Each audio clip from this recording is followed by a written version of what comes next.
ज्यूले हात उठाउनु भएको हुनाले सम्माननीय प्रधानमन्त्रीज्यूलाई म रोस्टम प्रयोग गर्न अनुमति दिन्छु।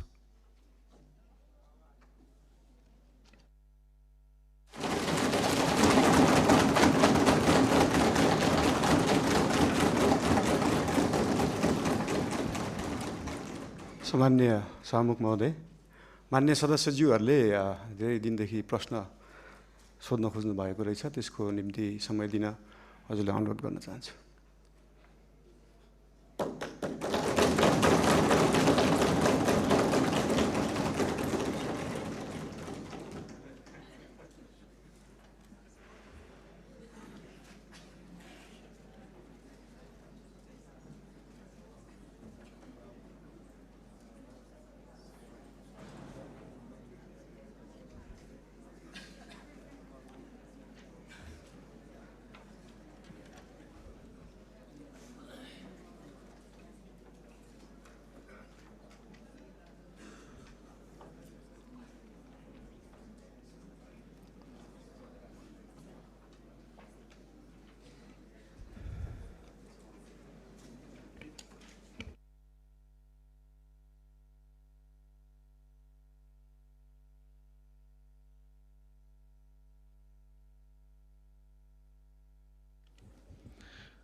मान्य सदस्यहरू, सम्माननीय प्रधानमन्त्रीज्यूले मान्य सदस्यहरूले लामो समयदेखि प्रश्न गर्न पाउनुपर्छ र प्रश्नको उत्तर सम्माननीय प्रधानमन्त्रीज्यूबाट सदनलाई दिनुपर्छ भन्ने मान्य सदस्यहरूको निरन्तरको मागलाई सम्बोधन गर्दै सम्माननीय प्रधानमन्त्रीज्यूले आज नै आफूले प्रश्नको उत्तर दिन तयारी भएको कुरा रोस्टमबाट उद्घोष गरिसक्नु भएको हुनाले म दलगत रूपमा सबै दललाई एउटा एउटा प्रश्न सोध्नको लागि समय निर्धारण गर्छु।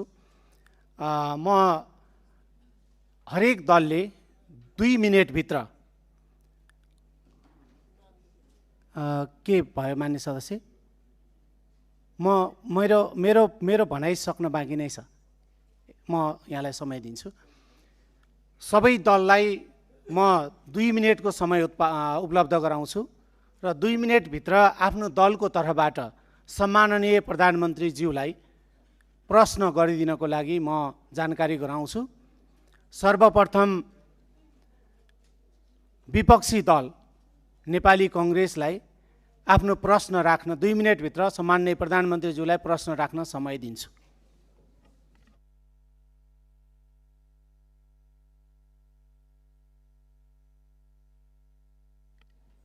मान्य सदस्य युवराज दुलालले उठ्नु भएको थियो, के को लागि उठ्नुभयो? पहिला युवराज दुलालले एकदम छोटकरीमा आफ्नो कुरा भनिहाल्नुहोस्। माइक दिनुहोस्। सम्माननीय प्रधानमन्त्रीज्यू, एकैछिन।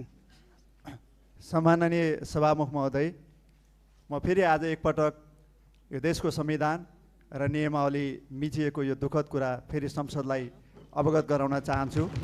सम्माननीय प्रधानमन्त्रीज्यूबाट त्यो हुनु राष्ट्रको लागि धेरै नै दुःखद हो। सम्माननीय सभामुख मार्फत सम्माननीय प्रधानमन्त्रीज्यू, हाम्रो प्रतिनिधि सभा नियमावली 2079 को 56(1) मा प्रतिनिधि सभाका सदस्यहरूले सम्माननीय प्रधानमन्त्रीलाई प्रश्न सोध्ने व्यवस्था छ र जस अन्तर्गत समूह विभाजन गरिन्छ 15-15 जनाको, र त्यो समूहले सम्माननीय प्रधानमन्त्रीज्यूलाई प्रश्न सोध्नुभन्दा 3 दिन अगाडि नै लिखित रूपमा प्रश्न दिने र सम्माननीय प्रधानमन्त्रीज्यू उपस्थित भएको दिन 1 घण्टा त्यो प्रश्न उत्तर कार्यक्रम राख्ने प्रावधान भएकोले यो नियमावलीको नियम मिचिएको कुरा म दुःखका साथ दर्ज गर्न चाहन्छु। धन्यवाद। मान्य सदस्य ऐन महर 1 मिनेटभित्र आफ्नो कुरा भनिहाल्नु। सम्माननीय सभामुख महोदय, सम्माननीय प्रधानमन्त्रीज्यू सदनमा आउने कुरा र सदनलाई सम्बोधन गर्न चाहने विषयप्रति म सम्मान व्यक्त गर्न चाहन्छु, धन्यवाद व्यक्त गर्न चाहन्छु र सँगसँगै म एउटा मेरो नियमापत्ति दर्ज गर्न चाहन्छु। हामी संविधान र नियमावली भन्दा माथि कोही पनि छैनौँ। सभामुखज्यू पनि हुनुहुन्न, प्रधानमन्त्रीज्यू पनि हुनुहुन्न, हामी मान्य सदस्य पनि छैनौँ। र प्रतिसभा नियमावली 2079 को नियम 56 को उपनियम 3-4 मा 1 देखि 5 सम्म प्रश्न व्यवस्था गरेको छ। प्रधानमन्त्रीज्यूसँगको प्रश्नोत्तरको सन्दर्भमा 3 दिन अगाडि प्रश्न दर्ज गर्ने र 15 वटा प्रश्न सोध्न सकिने र अनि प्रधानमन्त्रीले प्रश्नको जवाफ दिनुपर्ने भन्ने कुरा बडो स्पष्टसँग व्याख्या गरेकोले यो सामान्य प्रधानमन्त्रीज्यूबाट यस्तो खालको नियम विपरीतको काम नहोस् र माननीय सदस्यहरूका लिखित प्रश्नहरू लिइयोस्। त्यो लिखित प्रश्नहरूको जवाफ दिने कुरामा सामान्य प्रधानमन्त्रीज्यूले यसमा ध्यान दियोस् भन्न चाहन्छु र यो मेरो नियम आपत्ति दर्ज गर्न चाहन्छु। मान्य सदस्यलाई मैले यहाँको दललाई समय दिइसकेको हुनाले बस्नुहोस्।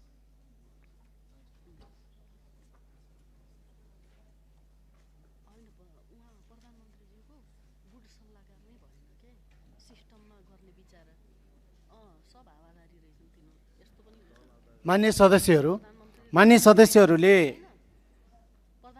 नियमावलीको 56 को विषयमा कुरा उठाइरहनु भएको छ। मान्य सदस्यहरूलाई म नियमावलीको 56 नियम 56 एकचोटि पुनः हेर्नको लागि पनि अनुरोध गर्छु र सम्माननीय प्रधानमन्त्रीज्यूले सदनमा उपस्थित भएर प्रश्नको उत्तर दिनुपर्छ भनेर विशेष गरी विपक्षी बेन्चका मान्य सदस्यहरूले निरन्तर कुरा राखिरहनु भएको र यहाँहरूले सोध्ने प्रश्न भनेको सम्माननीय प्रधानमन्त्रीज्यूलाई नेपाल सरकारको तर्फबाट प्रधानमन्त्रीज्यूलाई प्रश्न सोध्ने नै होला। त्यो प्रश्न यहाँहरूसँग धेरै अगाडिदेखि प्रश्न सोध्न चाहनु भएको हुनाले त्यो प्रश्न तयारी नै होला। त्यस कारणले त्यो सामान्य प्रधानमन्त्रीज्यू रोस्टरमा उभिरहनु भएको छ र प्रश्नको उत्तर दिन तयारी हुनुभएको छ। त्यस कारणले हाम्रो नियमावलीले 3 दिन अगावै प्रश्न लिखित रूपमा सोध्नुपर्ने भनेर निर्धारण गरेको छैन। त्यस कारणले मान्य सदस्यहरूलाई यो ध्यान आकर्षण गराउन चाहन्छु र मान्य सदस्यहरू मैले मान्य सदस्यको दललाई समय दिइसकेको छु। त्यस कारणले बस्नुहोस्। कुन नियमावलीको कुन नियम आपत्ति हो मान्य सदस्य?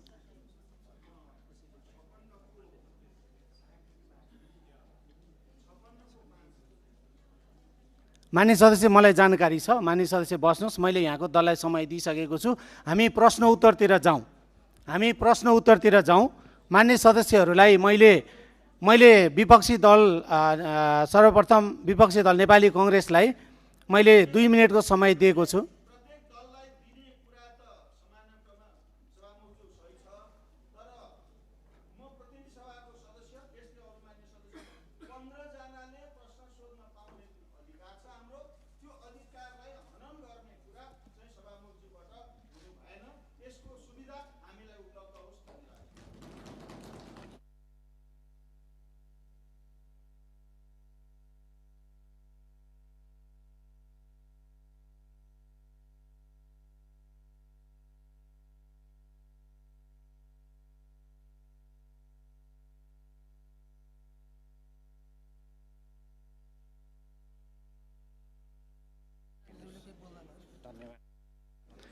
मान्य सदस्यहरू, मैले फेरि मान्य सदस्यहरूलाई ध्यान आकर्षण गराएँ। हाम्रो नियमावलीको कुनै नियममा पनि 15 जनाले प्रश्न सोध्न पाउने भनेर लिखित रूपमा छैन। त्यसकारणले मान्य सदस्य इन्दिरा राणा मगर के होला? कुन नियमावलीको कुन नियम आपत्ति? होइन, क्लियर गर्नु परेन। मान्य सदस्य बस्नुहोस्। मान्य सदस्यहरूलाई मैले फेरि पनि भने मैले दलगत रूपमा समय निर्धारण गर्न खोजेको छु। नेपाली कांग्रेसको तर्फबाट मान्य सदस्य अर्जुन नरसिंह केसीले हात उठाउनु भएको छ। म उहाँलाई समय दिन्छु। 2 मिनेटभित्र सम्माननीय प्रधानमन्त्रीज्यूलाई नेपाल सरकारको तर्फबाट प्रश्न सोधिदिनु होला। सम्माननीय सभामुख महोदय, आज बडो नाटकीय ढङ्गले प्रधानमन्त्रीले प्रश्नोत्तरको निम्ति संसदमा आफै उभिएर जो समय माग्नु भएको छ, वास्तवमा यो विकसित देशहरूमा पनि प्रधानमन्त्रीले त्यस्तो गर्छन्। यसलाई म पोजिटिभ र लोकतान्त्रिक प्रक्रियाकै एउटा अङ्ग मान्छु। तर कुरा चाहिँ के छ भने नियम, प्रक्रिया र पद्धतिमा हरेक समय जो नेपालको प्रतिनिधि सभाको नियमावली छ, त्यो नियमावली अन्तरको प्रोसेस एउटा अर्कै प्रोसेस हो। त्यो निरन्तरता रहनुपर्छ, त्यसलाई बाइपास गरेर मिल्दैन। तर प्रधानमन्त्रीले उभिएर अहिलेको समसामयिक स्थितिमा मान्य सदस्यहरूको के धारणा भनेर अचानक जो उभिनु भएको छ त्यो चाहिँ राम्रै हो भन्छु। तर कुरा के छ भने अब मैले यो 2 मिनेटभित्र म धेरै कुरा सबै त भन्न सक्दिनँ। सबभन्दा पहिला हामीले निरन्तर रूपबाट मैले चाहिँ नि यो शून्य समय पनि निकालेको कुरा हो। 23-24 को जेएनजी आन्दोलनपछि गौरीवादी कार्कीको जुन प्रतिवेदन छ त्यो प्रतिवेदनको सारांश रूपमा कहीँ अनौपचारिक रूपले प्रकाशित भए पनि औपचारिक रूपले त्यो प्रकाशित हुन सकेका छैन र त्यो औपचारिक रूपले प्रकाशित हुनुपर्छ र त्यो संसदका प्रत्येक सदस्यले पाउनुपर्छ भन्ने कुरा सभामुखजी मैले पहिला पनि उठायो र त्यसपछि 24 गौरीबहादुर कार्कीजीको प्रतिवेदनमा 24 गते पुरा रूपबाट ब्ल्याकआउटै गरिएको खालको हामीले बुझेका छौँ। जहाँसम्म 24 गते देशमा जुन खालको अत्यन्त विध्वंसात्मक घटना घट्यो त्यो घटनाको छानबिन गर्नको निम्ति निष्पक्ष आयोगको गठन तत्कालै गर्नको निम्ति म प्रधानमन्त्रीसँग अनुरोध गर्छु र त्यो सँगसँगै अर्को चाहिँ नि के भनेदेखि यो मलाई बसेर भन्नु है साहब त्यो सँगसँगै प्रधानमन्त्रीजीलाई चाहिँ अर्को के भने भर्खर मानवाधिकार आयोगले जो प्रतिवेदन प्रस्तुत गरेको छ त्यो प्रतिवेदन चाहिँ सरकारलाई प्रधानमन्त्रीलाई त प्रस्तुत गरिसकेका छ। त्यो प्रस्तुतलाई सार्वजनिक रूपले जनतामा सम्प्रेषण गर्ने र त्यो सँगसँगै यो कारबाहीको प्रक्रिया पनि सुरु गर्नुको निम्ति चाहिँ नि म सम्माननीय सभामुखलाई हार्दिक रूपबाट अनुरोध गर्न चाहन्छु र म एउटा कुरा चाहिँ फेरि पनि अनुरोध के गर्न चाहन्छु भने यो कानुनी राज्यमा रुल बाई ल पनि हुन्छ, रुल अफ ल पनि हुन्छ। रुल अफ ल भने कानुनको स्पिरिट, संविधान, मर्यादा, त्यसका सम्पूर्ण कुरालाई केन्द्रित बनाइन्छ भने रुल बाई ल भने जो शक्तिमा छ, जो बहुमतमा छ, उसले आफू अनुकूल कानुन बनाएर प्रयोग गर्ने जुन खालको परम्परा र रुल बाई ल भनेर भनिन्छ, सत्ताको स्वार्थको निम्ति कानुनलाई प्रयोग गरेर देखिने परम्परा हामी कहाँ पनि देखिन थालेको छ। त्यसलाई नियन्त्रण हुनुपर्ने आवश्यकता छ, किनभने हामी लोकतान्त्रिक पद्धतिलाई जगेर्ना गर्नुको निम्ति हामी जुनसुकै बेन्चमा बसे पनि हाम्रो साझा दायित्व हो र त्यो दायित्वलाई प्रधानमन्त्रीले अझ बढ्ता बुझ्नुपर्छ र बुझ्नु भएको छ भन्ने मलाई विश्वास छ। धन्यवाद। मान्य सदस्यहरूबाट उठाएको जिज्ञासाप्रति मेरो ध्यानाकर्षण भएको छ। हामी आगामी बैठकभन्दा अगाडि कार्यव्यवस्था परामर्श समितिको बैठक पनि बस्न सक्छौँ र त्यसपछि बाँकी छलफल त्यहीँ गर्नेछौँ। आज सम्माननीय प्रधानमन्त्रीज्यूले रोस्टरमा उभिएर मान्य सदस्यहरूको प्रश्नको उत्तर दिन म तयार छु र मलाई प्रश्न सोधियोस् भनेर यो सम्मानित सदनप्रति उहाँले प्रश्न गर्नुभएको हुनाले त्यसै तर्फ मैले ध्यानाकर्षण गराउँदै सम्माननीय प्रधानमन्त्रीज्यू। सम्माननीय सभामुखज्यू धन्यवाद। मान्य सदस्यज्यूले भन्नुभएको धेरैजसो कुरालाई चाहिँ मैले सल्लाह र सुझावको रूपमा लिएको छु र मानव अधिकार आयोगको प्रतिवेदन मात्रै नभएर 23-24 गतेको मात्रै नभएर विभिन्न कालखण्डमा धेरै आन्दोलनहरू भएका छन्, धेरै दमनहरू पनि भएका छन्। विभिन्न कालखण्डमा भएका आन्दोलनहरू, र्यालीहरूमा भएका कुराहरूको प्रतिवेदनहरू धेरै छन्। एउटा मात्रै प्रतिवेदन छैन मानव अधिकार आयोगको र विभिन्न आयोगहरू पनि गठन भएका छन् विभिन्न कालखण्डमा। आजसम्म नेपाल सरकारलाई बुझाइएको जति पनि आयोगका प्रतिवेदनहरू छन् ती सबै प्रतिवेदनहरूलाई एकमुष्ट रूपमा नेपाल सरकारले अध्ययन गर्छ र गर्नुपर्ने काम कारबाही त्यही हिसाबले गर्छ। धन्यवाद।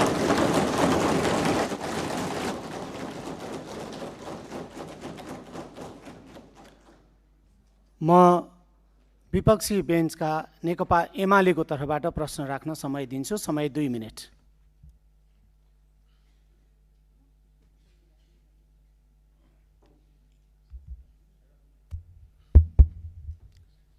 सम्माननीय सभामुख महोदय, सम्माननीय प्रधानमन्त्रीज्यूलाई वास्तवमा हाम्रो राष्ट्रको सार्वभौमिकता, राष्ट्रिय अखण्डता र स्वतन्त्रता हामी सबैको प्राणभन्दा प्यारो चिज हो। आज नेपालको भूमि हामीले दावा गरिरहेका छौँ, नक्सा जारी भइसकेको छ। त्यो भूमिमा त्रिपक्षीय सरकारको ठाउँ नेपाल, चाइना र भारतको, तर आज नेपाललाई व्यवस्था गरिकन भारत र चाइनाका तर्फबाट द्विपक्षीय समझदारी कायम गरेर जुन व्यापारिक मार्ग निर्माण गर्ने काम धमाधम भइरहेको छ, यो सन्दर्भमा नेपाल सरकारको धारणा के छ, सरकारले के गरिरहेको छ भन्ने सन्दर्भमा म प्रधानमन्त्रीज्यूसँग चासो राख्न चाहन्छु। धन्यवाद। सम्माननीय प्रधानमन्त्रीज्यू। माननीय सदस्यज्यू, लिपुलेक लिम्पियाधुरा सम्बन्धी बुझ्न खोज्नु भयो जस्तो लागेको थियो। यस सम्बन्धी नेपाल सरकारले अफिसियल रूपमा डिप्लोमेटिक नोट भारत सरकारलाई पठाइसकेको छ र त्यसको जवाब पनि आएको छ। त्यो जवाबमा चाहिँ दुईटै सरकारले आफ्नो इतिहासविदहरू राखेर, आफ्नो सर्वेयरहरू राखेर, आफ्नो भूमि सम्बन्धी जानकारी भएका व्यक्तिहरू राखेर टेबल टक मार्फत यो कुरालाई समाधान गर्ने कुरा भएको छ। र यस सम्बन्धी हामीले भारत र चाइनालाई मात्रै नभएर इङ्ल्यान्ड सरकारसँग पनि कुरा गरेछौँ। उहाँहरूले ब्रिटिस इन्डिया छोड्दै गर्दाखेरिको समस्या अहिलेसम्म हाम्रोमा भइरहेको हुँदाखेरि यसमा चाहिँ इङ्ल्यान्डले पनि सरकार राख्नुपर्छ भन्ने हाम्रो मान्यता हो। यो सबै कुराहरू टेबल टक डिप्लोमेटिक हिसाबले भएर समाधान हुने जानकारी गराउन चाहन्छु। धन्यवाद।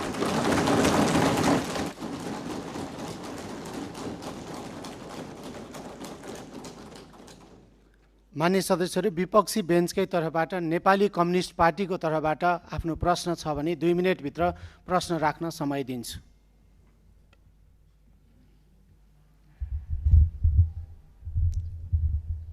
सम्मान्य सभामुखज्यू, सम्मान्य प्रधानमन्त्रीज्यू आज संसदमा उपस्थित हुनुभएको छ। यो लोकतान्त्रिक परिपाटीलाई उहाँले आत्मसात गरेर सार्वभौम संसदमा उपस्थित भएर प्रश्नको उत्तर दिने जुन जमर्को गर्नुभएको छ त्यसको निमित्त म सम्मान्य प्रधानमन्त्रीज्यूलाई हार्दिक धन्यवाद दिन चाहन्छु। म खास गरिकन 2टा प्रश्न यहाँ राख्न चाहन्छु। आज यो तयारी त्यति हाम्रो पुगेको छैन।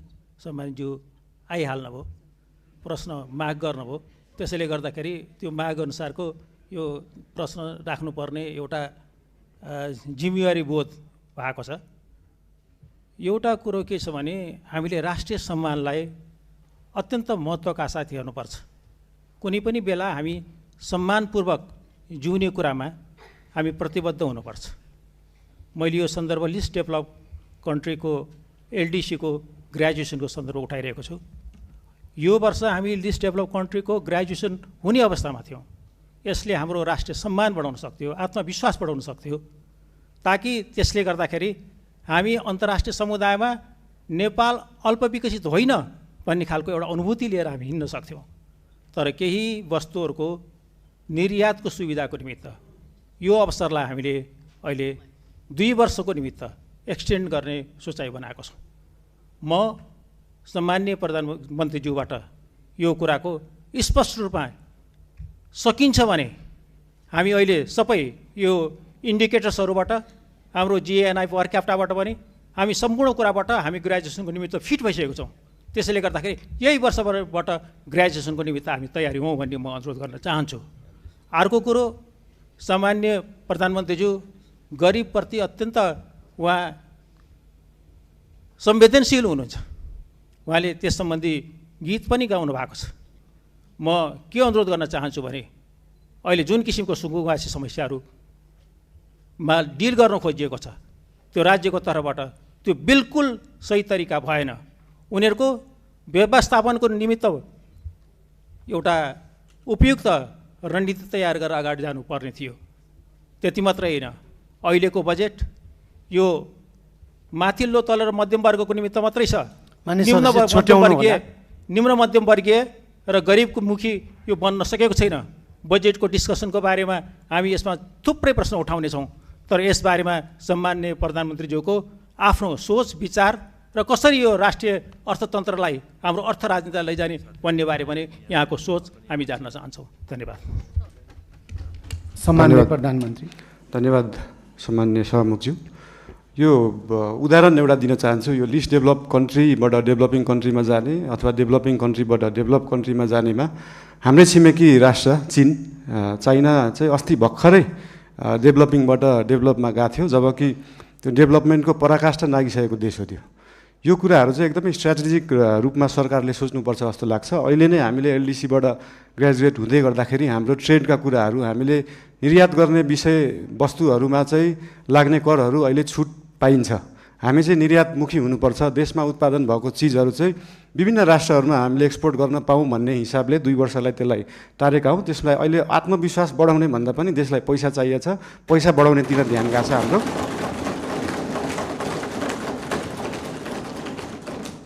अनि गरिब विपन्नको कुरामा मैले पहिल्यैदेखि भन्दै आएको यो साम्यवाद समाजवाद भनेको भाषणमा दिन एकदम सहज हुन्छ, मजा पनि आउँछ। तर साँच्चीकै साम्यवाद, साँच्चीकै समाजवाद गर्ने भने हाम्रो काठमाडौँ महानगरपालिकामा मेयर हुँदाखेरिको म उदाहरण दिन चाहन्छु। हामीले विपन्नलाई जुन प्राइभेट स्कुलमा 10% स्कलरसिप दिनुपर्छ, त्यसलाई इक्जाम लिएरै एकदमै मजाले लागू गरेका थियौँ। त्यहाँ चाहिँ विपन्नले एकदमै महँगा कलेजहरूमा पढ्न पाए। साँच्चीकै समाजवाद भने त्यो हो। र विभिन्न महँगा अस्पतालहरूमा पनि हाम्रो ऐन कानुन संविधान बमोजिम नै 10% बेड चाहिँ विपन्नलाई दिनुपर्छ भन्ने व्यवस्था थियो। त्यसको लागि हामीले वेबसाइट नै बनाएर प्राइभेट हस्पिटलहरूमा सर्जरीसम्म विपन्नलाई गराउने व्यवस्था गराएको थियौँ। त्यही हो समाजवाद, साम्यवाद भने चाहिँ त्यस्तो कुरालाई भनिन्छ। र यही 10% विपन्नलाई दिनुपर्ने कुराहरू, शिक्षा र स्वास्थ्यको कुराहरू हामी देशैभरि लागू गर्न खोज्दैछौँ। यसको लागि विभिन्न जिल्लाहरूमा, विभिन्न स्थानीय निकायहरूमा यसको लागि हामी सहकार्य गर्दै जानेछौँ। संविधानमा लेख्न त लेखियो फ्री शिक्षा, फ्री स्वास्थ्य, तर सरकारको बजेट त्यो छ कि छैन भन्ने कुरा सोचिएन। त्यही भएर अहिलेको लागि हामीले सबैलाई नभएर विपन्न वर्गलाई, कम्तीमा विपन्न वर्गलाई चाहिँ फ्री शिक्षा, फ्री स्वास्थ्य दिनमा हाम्रो नेपाल सरकार र हाम्रो राष्ट्रिय स्वतन्त्र पार्टी त्यसमा चाहिँ एकदमै लागेको छ। धन्यवाद।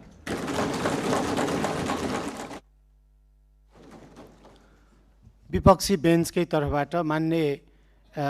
बेन्चकै तर्फबाट श्रम संस्कृति पार्टीको लागि म समय दिन्छु। 2 मिनेटभित्र आफ्नो प्रश्न छ भने राख्नुहोस्। हेलो, सम्माननीय सभामुख महोदय, सम्माननीय प्रधानमन्त्रीज्यू, निकै लामो समय पछाडि आज प्रश्न गर्नु पाइयो। तर कता कता हामीले नियमहरूले अलिकति ख्याल गर्नुपर्छ होला भन्ने लाग्छ। विधि र विधिको शासन हामीले कायम गर्नुपर्छ भन्दै म यहाँ 3-4वटा प्रश्न राख्न चाहन्छु। सबैभन्दा पहिला सुकुम्बासी र यो अव्यवस्थित समस्या लामो समयदेखि चर्किँदै आएको, यो व्यवस्थापन साँच्ची नै सामाजिक सञ्जालमा मात्र हुन्छ कि व्यवहारमा हुन्छ, यो कहिलेसम्म हुन्छ भन्न चाहन्छु। दोस्रो प्रश्न, नेपालमा सहकारीमा ठुलो घोटाला भयो, ठुलो तपाईँको समस्या उत्पन्न भयो, थुप्रै आन्दोलन भयो। यो जीवी राई भन्ने जस्तै जीवी राई लगायत अन्य चाहिँ थुप्रै सहकारी ठगीहरू गर्ने कहिले पक्राउ हुन्छ, स्पेसली जीवी राई। दोस्रोमा भदौको 23-24 को जेनजी आन्दोलनमा भएका घटनामा मानव अधिकारले तयार पारेको प्रतिवेदन लगायत भर्खरै मात्रै सम्माननीय प्रधानमन्त्रीज्यूले भन्नुभयो अन्य आन्दोलनहरूमा भएको जति पनि घटनाहरूलाई चाहिँ छानबिन गर्छौँ भन्नुभयो। यो कहिलेसम्म हामीले साँच्ची नै यसको चाहिँ यो घटना चाहिँ यसरी भएको छ भनेर चाहिँ परिणाममा देख्न सक्छौँ, त्यो प्रश्न गर्न चाहन्छु। र अर्को, कालोपानी लिपुलेक लिपिया धुराको समस्या निकै लामो समयदेखि चल्दै आएको छ र अन्य सीमामा थुप्रै समस्याहरू छन्। त्यो सीमामा चाहिँ कहिले सरकार छ भने सीमाका चाहिँ आम नागरिकहरूले अनुभूति गर्न सक्छन्, त्यो प्रश्न गर्न चाहन्छु। र मैले सम्माननीय प्रधानमन्त्रीज्यूको कार्यकक्षमा आएर यो बाँदर व्यवस्थापनको चाहिँ ठुलो जो हामीले चाहिँ 3टा उपायसहित सम्माननीय प्रधानमन्त्रीज्यूको कार्यकक्षमा आएर मैले लिखित रूपमा दिएको थिएँ। हामीले स्वाधीन र राष्ट्रवादको कुरा गरिरहँदाखेरि चाहिँ कृषि र किसान बिना हामीले स्वाधीन देश चाहिँ परिकल्पना गर्नु सक्ने जस्तो मलाई लाग्दैन। यो बाँदर व्यवस्थापन कहिले हुन्छ भन्न चाहन्छु। यसमा श्रेष्ठ सबैजना लाग्नुपर्छ। यो हाँस्ने कुरा होइन, यो श्रेष्ठ कुरा छ, लाखौँ किसानसँग जोडिएको कुरा हो।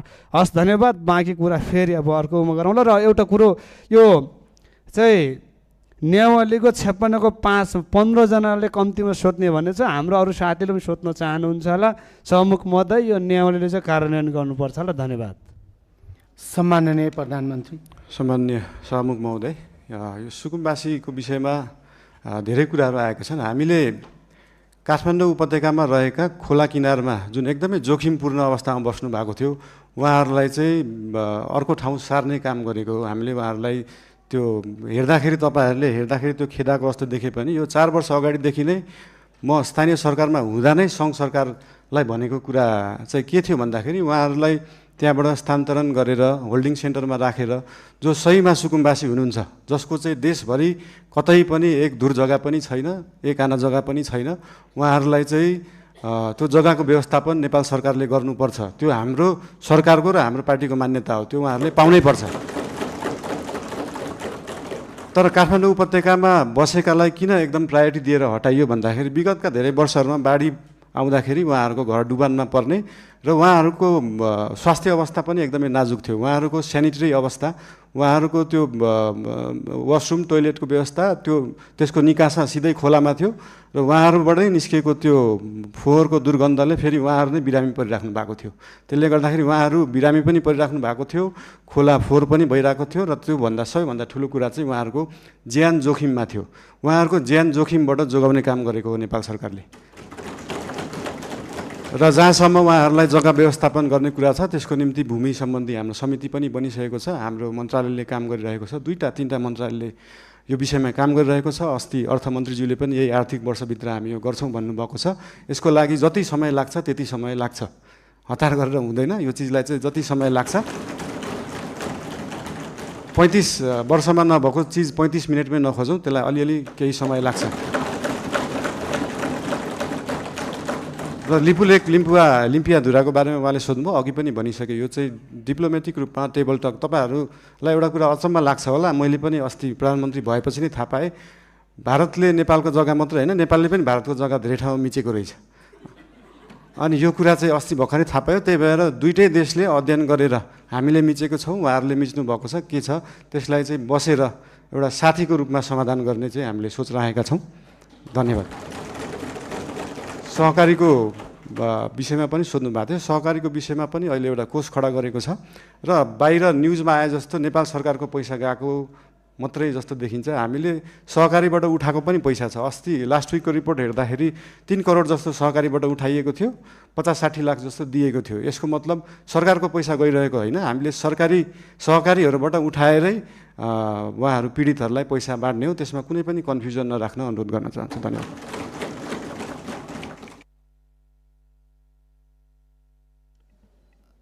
सामान्य प्रधानमन्त्रीज्यू, अर्को 2टा प्रतिवेदन सार्वजनिकको कुरा र बाँदर व्यवस्थापनको कुरा। उहाँले यता प्रतिपक्षको तर्फबाट अघिको योभन्दा अगाडिको मान्य प्रश्नकर्ताले सदस्यले चाहिँ बाँदर व्यवस्थापनको कुरा र प्रतिवेदन सार्वजनिकको कुरा पनि राख्नु भएको छ। धन्यवाद। सामान्य सभामुखज्यू, प्रतिवेदनहरू अध्ययन समिति बन्छ। जस्तै मिडियामा आइसक्यो, तर त्यो मानव अधिकार आएको प्रतिवेदन पनि प्रधानमन्त्री कार्यालयमा अफिसियली बुझाइएको छैन। त्यो 29 पेजको केही खण्ड आए तापनि त्यो 10,000 पेजको छ भन्ने सुन्नमा आएको छ। त्यो प्रतिवेदन हामी कहाँ नै अफिसियली रूपमा आइसकेका छैनन्। अनि त्यो प्रतिवेदन आएपछि हामी सार्वजनिक गर्छौँ नै। लगायत मैले अघि भने जस्तै देशभरि भएका विभिन्न घटना सम्बन्धी आयोगहरू बनेका थिए, आएका रिपोर्टहरू छन्। ती सबै रिपोर्ट अध्ययन समितिले अध्ययन गर्छ। उहाँहरूलाई अध्ययन गर्न जति समय लाग्छ त्यति समय चाहिँ लाग्छ। फेरि त्यो उहाँहरूलाई छिटो 2 दिनमै अध्ययन गरेर दिनु भन्न सकिने अवस्था छैन। त्यही भएर यो अध्ययन गरेर आएको रिपोर्ट चाहिँ नेपाल सरकारले सार्वजनिक गर्नेछ। र बाँदरको विषयमा त अस्ति मान्य महावीर पुनज्यूले पनि भन्नुभएको थियो, एकदमै गाह्रो विषय हो, एकदम सजिलो छैन। यो भन्ने बित्तिकै तपाईँले विश्वमा जहाँ पनि हेर्दाखेरि बाँदरले बाली खाने रोकथाम गर्दा कि त त्यो खेतलाई चाहिँ वायरिङ गरेर घेरेर राखिन्छ, त्यो एकदमै खर्चिलो हुन्छ, कि त जङ्गललाई नै वायरिङ गरेर राखिन्छ। त्यो मानव बस्ती र जङ्गली जनावरलाई चाहिँ छुट्याएर राखिने चलन छ। यस सम्बन्धी अध्ययन गर्न समिति पनि बनेको छ, अध्ययन भइरहेको छ। यो एकदमै पेचिलो विषय भएको भएर तुरुन्तै गर्न नसकिने चिज भएर यसलाई चाहिँ हामीले देश विदेश विभिन्न देशहरूमा कुन उपाय लाइएका छन्, हामी हत्या हिंसामा नजाउँ भन्ने सोच भएको भएर त्योभन्दा अल्टरनेटिभ उपाय के हुनसक्छ त्यो सोच्दैछ। अहिले समिति गठन भएको छ। त्यसको अध्ययन रिपोर्ट आइसकेपछि त्यो रिपोर्ट अनुसार सरकारले काम गर्नेछ। धन्यवाद।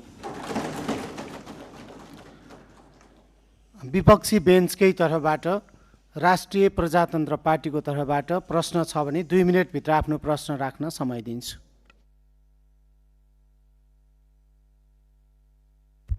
सम्माननीय सभामुख महोदय, सम्माननीय प्रधानमन्त्रीज्यू, हालैका दिनमा धेरै नेपाली नागरिकहरूलाई भिजिट भिजाको नाममा गल्फ तथा अन्य मुलुकहरूमा लैजाने क्रम रोकिएको छैन। यसरी भिजिट भिजाको दुरुपयोग मार्फत श्रम शोषण, मानव बेचबिखन अवस्था सृजना भइरहेको विषय गम्भीर रूपमा उठिरहेको छ। मैले यस विषयलाई संसदमा समेत उठाउँदै हजारौँ नेपाली नागरिकहरू विभिन्न बहानामा विदेश पुर्याउने र शोषणको चक्रमा फसाइने अवस्था रहेको कुरा उल्लेख गरेको नै थिए। यस सन्दर्भमा सरकारसँग मेरो प्रश्न छ, भिजिट भिजाको नाममा हुने यस प्रकारको अवैध श्रम आप्रवासन र मानव तस्करी नियन्त्रण गर्न सरकारसँग के कस्तो ठोस योजना छ? साथै सरकारले वैदेशिक रोजगारीको नाममा देखिएको संरचनागत शोषण रोक्न घरेलु श्रम डोमेस्टिक वर्क सम्बन्धी प्रतिबन्ध पूर्ण विचार गर्ने सोच राखेको छ कि छैन? र अघिल्लो सरकारमा सत्तापक्ष रहँदाखेरि भिजिट भिसा प्रकरणमा ठुलै उहाँहरूले बुलन्द आवाज उठाउनु भएको थियो। अहिलेको सदनमा सरकार पक्ष भइसकेपछि अहिले उहाँहरूको योजना के छ? अनि त्यसमा रेमिटेन्समा अत्याधिक निर्भर र उपभोगमुखी अर्थतन्त्रलाई उत्पादनमुखी र रोजगारी सृजनामा आधारित अर्थतन्त्रमा रूपान्तरण गर्न सरकारको दीर्घकालीन रणनीति के हो? र अर्को चाहिँ मेरो प्रश्न, विद्युतीय चुलोमा खाना पकाउनेदेखि सस्तो विद्युतीय मोटरसाइकल प्रयोग गर्ने र जाडोमा विद्युतीय हिटर बाल्नेसम्म यो सरकारले नेपाली मध्यम वर्गको जीवनशैलीलाई परिभाषित गर्ने एउटा महत्त्वपूर्ण सुविधा अर्थात् सस्तो विद्युत खोसेको छ। विद्युतीय सार्वजनिक यातायातको प्रयोग बढ्दै गएको अवस्थामा यसको असर मध्यम वर्गमा मात्र सीमित रहने छैन, दैनिक आवत जावतमा निर्भर न्यून आय भएका नागरिकहरू पनि बढेको लगतको मारमा पर्नेछन्।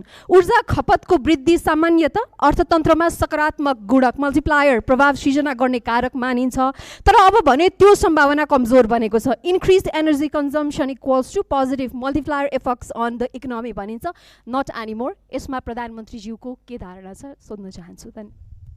सम्माननीय प्रधानमन्त्रीज्यू।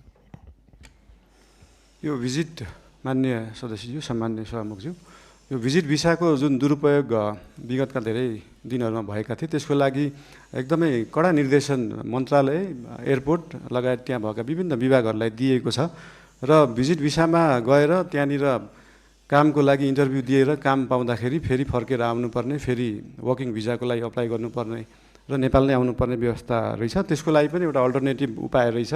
भिजिट भिसामा गएर उहाँहरूले त्यहाँनिर काम गर्न खोज्नु भएको छ भने त्यसलाई वर्किङ भिजामा उतै बसेर पनि कन्भर्ट गर्न सकिन्छ। यसको लागि श्रम मन्त्रालयले विभिन्न क्षेत्रहरूलाई समेटेर यसको व्यवस्थापनको लागि काम गरिरहेको छ। यस विषयमा थप केही जानकारी चाहिएमा श्रम मन्त्रीज्यूसँग पनि लिन सकिन्छ, श्रम मन्त्रालयसँग पनि लिन सकिन्छ नै।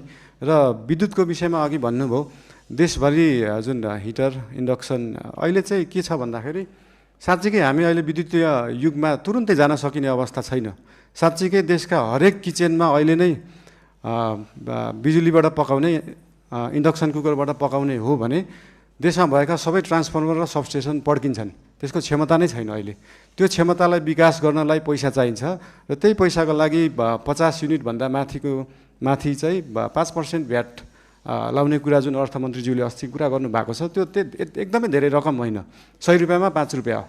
त्यो पैसा चाहिँ केमा खर्च हुन्छ भन्दाखेरि देशभरि ट्रान्सफर्मरलाई अपग्रेड गर्नुपर्छ, देशभरि ट्रान्समिसन लाइनको तारको मोटाइलाई अपग्रेड गर्नुपर्छ, सबस्टेसनहरू अपग्रेड गर्नुपर्छ, अनि बल्ल हामी साँच्चीकै विद्युतीय युगमा जान सक्छौँ। त्यसको लागि नेपाल सरकार अग्रसर छ। धन्यवाद।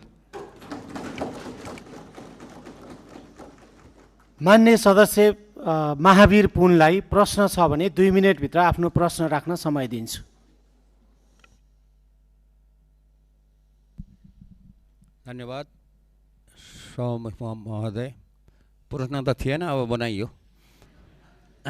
र पहिलो प्रश्न के छ भने म चुनावी सरकारको मन्त्री हुँदादेखि नै यो विदेशमा बस्ने नेपालीहरूले अस्तिको फागुन 21 गतेको चुनावमा पनि भोट दिने व्यवस्था मिलाउनु पर्छ भनेर धेरै कराएँ।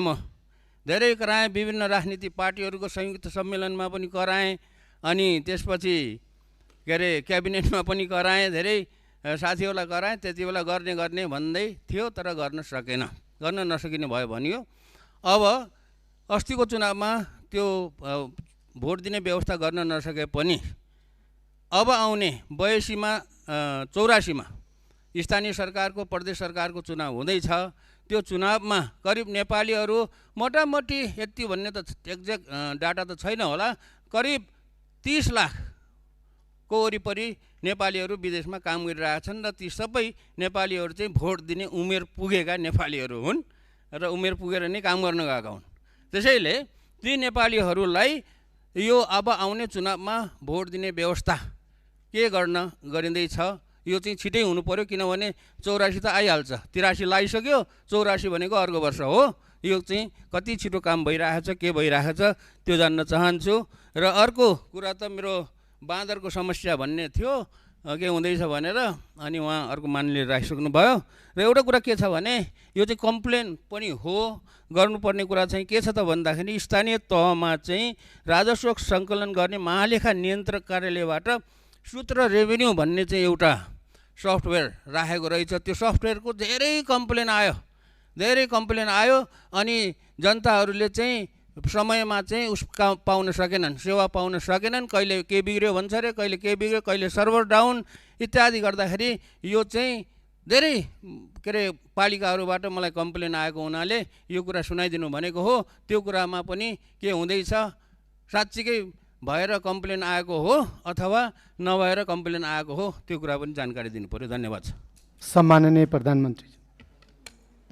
सामान्य सभामुखज्यू, मान्य सदस्यज्यूले राख्नुभएको कुराहरू उहाँहरूको इन्टरिम गभर्मेन्ट हुँदा पनि उहाँहरूले उठाउनु भएको थियो। त्यसमा एउटा समस्या चाहिँ के छ भन्दाखेरि विदेशमा रहनुभएको नेपाली दाजुभाइ दिदीबहिनीहरूले भोट हाल्दाखेरि दुईवटा उपाय रहेछन्। एउटा चाहिँ एम्बेसीमा गएर भोट दिने, अर्को चाहिँ मोबाइलबाट भोट दिने।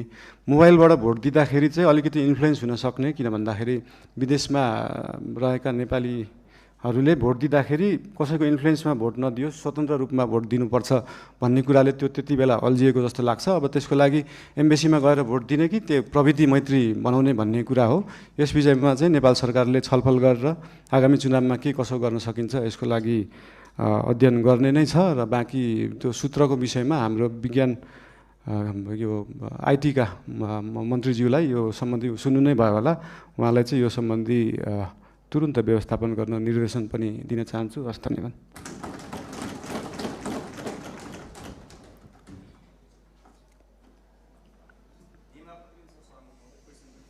मान्य सदस्य एकछिन बस्नुहोस्, मैले काम बाँकी नै छ। मान्य सदस्य एकछिन बस्नुहोस्, मैले सत्तापक्षलाई समय दिन बाँकी नै छ। पछाडि पनि मान्य सदस्य एकछिन बस्नुहोस्, मैले सत्तापक्षलाई समय दिन बाँकी नै छ। सम्माननीय प्रधानमन्त्रीज्यूलाई प्रश्न उत्तर कार्यक्रम भइरहेको हुनाले सत्तापक्षको तर्फबाट राष्ट्रिय स्वतन्त्र पार्टीलाई आफ्नो दलको तर्फबाट 2 मिनेटभित्र प्रश्न छ भने प्रश्न गर्न समय दिन्छु।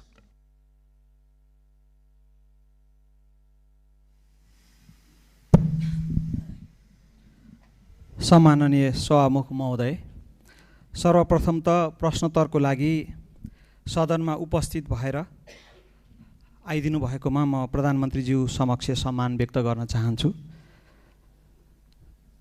हाल गत निर्वाचनमा आम नागरिकले अभूतपूर्व जनमत दिएर नागरिकको काम गर्नको लागि हामीलाई पठाउनु भएको छ र म आम नागरिकलाई धन्यवाद पनि व्यक्त गर्न चाहन्छु। अहिले सुशासनको दृष्टिकोणबाट हेर्ने हो भने केही अघिसम्म घुस नखाई केही काम नहुने अवस्था थियो। सरुवा बडुवामा पनि घुस नखाइकन हुँदैन भन्ने एउटा भाष्य निर्माण भएको थियो। त्यो अहिले यहाँको नेतृत्वमा सरकार गठन भइसके पछाडि धेरै चिरिँदै गएको छ। आम नागरिकको यो जनमत देशमा सुशासन र समृद्धिको लागि हो भन्ने कुरामा दुई मत छैन। नो इफ नो बट, सुशासन चाहियो, समृद्धि चाहियो भन्ने छ र सरकारले त्यसै अनुरूप काम पनि गर्दै गएको कुरा आम नागरिकलाई आश्वस्त हुने गरी प्रस्ताइदिनु हुन सम्माननीय प्रधानमन्त्रीज्यूलाई हार्दिक अनुरोध गर्न चाहन्छु। धन्यवाद।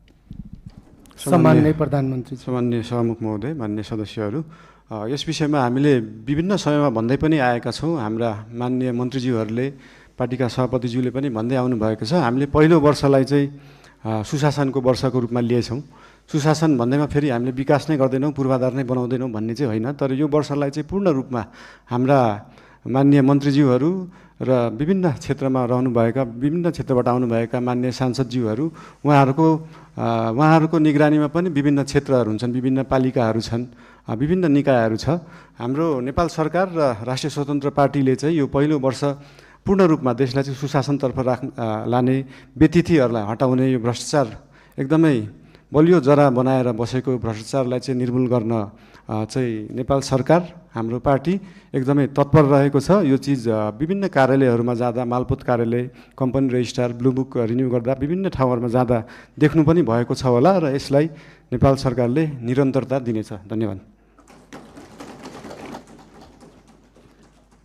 मान्य सदस्यहरू, सम्माननीय प्रधानमन्त्रीज्यूले प्रश्न उत्तर कार्यक्रममा सहभागी जनाउनु भएको र आजको लागि सम्माननीय प्रधानमन्त्रीज्यूलाई प्रश्न उत्तर कार्यक्रम यहीँ समाप्त भएको घोषणा गर्दछु र सम्माननीय प्रधानमन्त्रीज्यूलाई आफ्नो स्थानमा स्थानान्तरण गर्न धेरै धेरै धन्यवाद।